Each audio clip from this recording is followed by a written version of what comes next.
I once believed silence made me easier to love, that if I didn't complain, didn't interrupt, didn't insist on being heard, people would stay. My name is Robert. I'm 77 years old. I've lived a long life, shaped by conversations that never happened. Words swallowed to avoid being a burden, feelings tucked away for being inconvenient.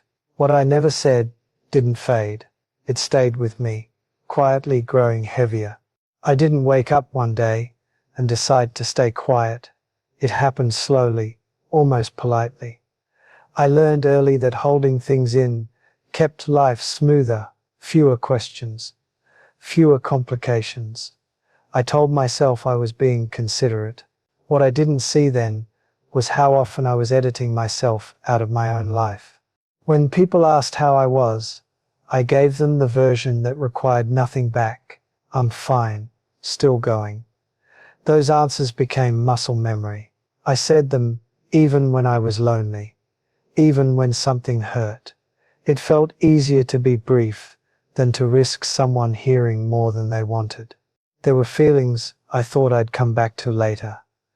When things were calmer, when people were less busy, later became a long hallway with no doors. The words stayed in my chest, pressing lightly at first, then harder. I grew used to the pressure.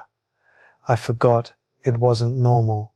I watched other people speak freely and wondered how they did it, how they risked being misunderstood and kept talking anyway. I told myself I just wasn't built that way. That quiet was my nature. But deep down, I knew it wasn't nature. It was practice. Some of the hardest things I never said were simple. Thank you. I needed you. I miss you. Those words felt too exposed, like stepping into cold air without a coat.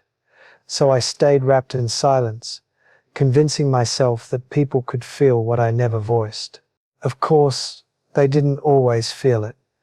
People can't hold what you don't place in their hands. I learned that late. By the time I noticed the distance, it already felt permanent. Conversations had moved on without me. I was present, but rarely included. I remember standing in kitchens, living rooms, hospital hallways, wanting to speak. Each time the moment passed, someone else filled the space. I nodded. I smiled. I told myself it wasn't important, but those moments stacked quietly, one on top of another. Silence taught people how to treat me, not cruelly, just lightly, as if I were easy to carry, easy to forget. I never corrected them. I thought being undemanding was a kindness. I didn't realize it was also permission to overlook me. There were relationships where I became the background noise, always there, rarely heard. I didn't protest when decisions were made without me. I told myself it didn't matter, but something in me noticed every time. Something kept count. Now, at 77, the quiet feels different. It isn't peaceful, it's crowded, full of sentences that never left my mouth. Conversations that only happened in my head. I replay them sometimes, changing the ending, imagining what might have happened if I'd been braver. I don't blame anyone for not knowing me fully. I didn't make it easy.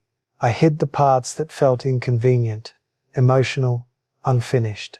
I showed people a trimmed version of myself and wondered why it felt incomplete. The truth is, it was. There's a particular loneliness that comes from being surrounded by people who don't really know you. I lived with that quietly. I smiled through it. I told myself it was better than conflict, better than rejection. I didn't realize it was another kind of loss. Some people are gone now. Their absence makes the unsaid feel heavier. You can't go back and add words once time closes the door.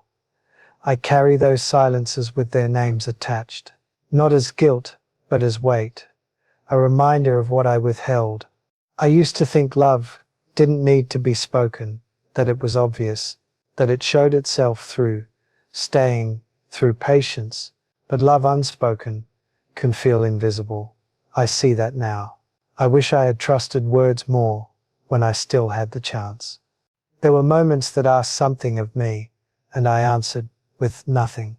Not because I didn't care, because I cared too much about keeping things intact. I didn't understand that silence can slowly dismantle what it's trying to protect.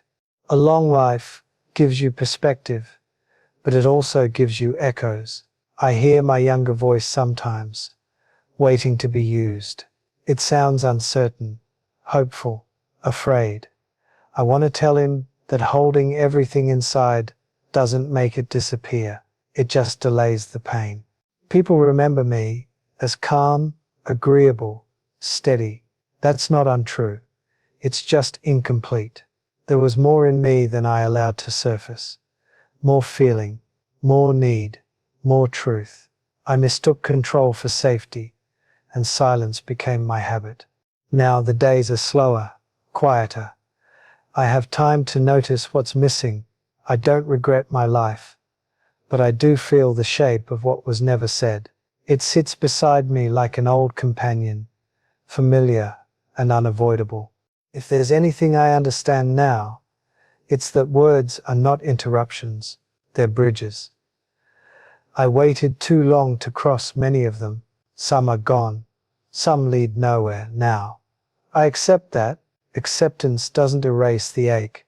I'm 77, and I let too much go unsaid. The silence didn't protect me the way I thought it would. It only followed me into old age. Louder than expected. If this sounds familiar, you're not alone. Sometimes listening is enough.